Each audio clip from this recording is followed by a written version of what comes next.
ವಿರಾಜಪೇಟೆ ತಾಲೂಕು ಸಹಕಾರಿ ನೌಕರರ ಸಂಘ ನಿಯಮಿತ ಗೋಣಿಕೊಪ್ಪ ಇವರ ವತಿಯಿಂದ ಸಹಕಾರ ಸಂಘಗಳ ನೌಕರರ ಗ್ರಾಮೀಣ ಕ್ರೀಡಾಕೂಟ ಗೋಣಿಕೊಪ್ಪಲುವಿನ ಪ್ರೌಢಶಾಲಾ ಮೈದಾನದಲ್ಲಿ ನಡೆಯಿತು. ಸಂಘದ ಗೋಣಿಕೊಪ್ಪ ಶಾಖೆಯ ಅಧ್ಯಕ್ಷ ಮಾಲೇಟಿರ ಎಸ್ ಕಾಳಯ್ಯ ಅಧ್ಯಕ್ಷತೆಯಲ್ಲಿ ನಡೆದ ಕಾರ್ಯಕ್ರಮವನ್ನು ಪೊನ್ನಂಪೇಟೆಯ ಕಾಫಿ ಬೆಳೆಗಾರ ಮೂಕಳೆರ ಪಿ ಲಕ್ಷ್ಮಣ್ ಉದ್ಘಾಟಿಸಿದರು. ನಂತರ ಮಾತನಾಡಿದ ಅವರು, ಸಹಕಾರಿ ನೌಕರರು ಸರ್ಕಾರ ಮತ್ತು ರೈತರ ನಡುವಿನ ಸೇತುವೆ ಇದ್ದಂತೆ. ಕೆಲವು ಕಾಣದ ಕೈಗಳು ಸೇತುವೆಯನ್ನು ಅಸ್ಥಿರಗೊಳಿಸುವ ಪ್ರಯತ್ನ ಮಾಡುತ್ತವೆ.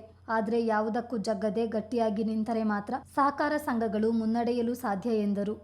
ನೀವುಗಳು ಅಂದರೆ ಸಹಕಾರಿ ನೌಕರರು ಸರ್ಕಾರ ಮತ್ತು ರೈತರ ಮಧ್ಯೆ ಇರೋ ಸೇತುವೆ. ಕೆಲವು ಕಾಣದ ಕೈಗಳು ಸೇತುವೆಯನ್ನು ಶಿಥಿಲಗೊಳಿಸಲು ಪ್ರಯತ್ನ ಮಾಡ್ತಾರೆ. ಆದರೆ ನೀವು ಅದಕ್ಕೆ ಬಗ್ಗಬಾರ್ದು.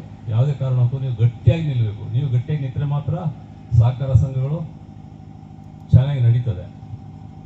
ಮತ್ತು ನನ್ನನ್ನು ಇಲ್ಲಿಗೆ ಆಹ್ವಾನಿಸಿ ಕ್ರೀಡಾಕೂಟವನ್ನು ಉದ್ಘಾಟಿಸಲು ಕರೆದಿರುವ ನಿಮಗೆಲ್ಲರಿಗೂ ನನ್ನ ಅನಂತ ವಂದನೆಗಳು ಅರ್ಪಿಸಿ ನಾನು ಸಂತೋಷದಿಂದ ಈ ಕ್ರೀಡಾಕೂಟವನ್ನು ಉದ್ಘಾಟಿಸಿದ್ದೇನೆ. ಹಾಗೂ ಮಳೆರಾಯ ತೊಂದರೆ ಕೊಡದೆ ಈ ಕ್ರೀಡಾಕೂಟವನ್ನು ನಡೆಸಲು ಅನುವು ಮಾಡಿ ಕೊಡಬೇಕೆಂದು ದೇವರಲ್ಲಿ ಪ್ರಾರ್ಥನೆ ಮಾಡಿ ನನ್ನ ಮಾತನ್ನು ಮುಗಿಸ್ತೇನೆ. ಜೈ ಹಿಂದ್.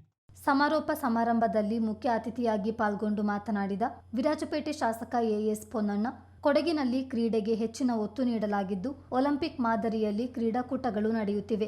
ಎಲ್ಲರೂ ಸ್ಪರ್ಧಾ ಮನೋಭಾವನೆಯಿಂದ ಕ್ರೀಡೆಯಲ್ಲಿ ಪಾಲ್ಗೊಳ್ಳಬೇಕು. ಸೋಲು ಗೆಲುವು ಎರಡನ್ನೂ ಸಮಾನವಾಗಿ ಸ್ವೀಕರಿಸುವುದೇ ಜೀವನದ ಗೆಲುವು ಎಂದು ಹೇಳಿದರು.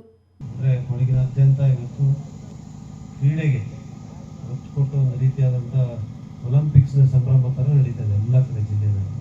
ಅದಕ್ಕೆ ತಾವು ಕೂಡ ಸೇರ್ಪಡೆ ಆಗಿದ್ದೀರಾ. ತಮಗೆಲ್ಲರಿಗೂ ಅಭಿನಂದನೆಗಳನ್ನು ಸಲ್ಲಿಸ್ತೀನಿ.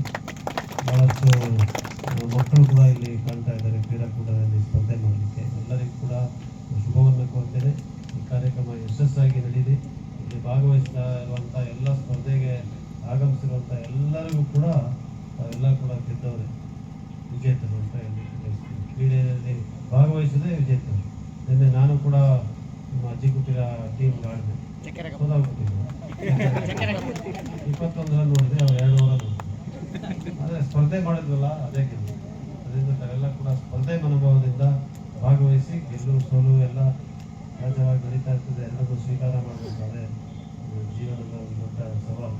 ಸೋಲನ್ನು ಸ್ವೀಕಾರ ಮಾಡೋದೇ ದೊಡ್ಡ ಸವಾಲು. ಅದರಿಂದ ಆ ರೀತಿಯಾಗಿ ಕ್ರೀಡಾಕೂಟ ಯಶಸ್ಸಾಗಿ.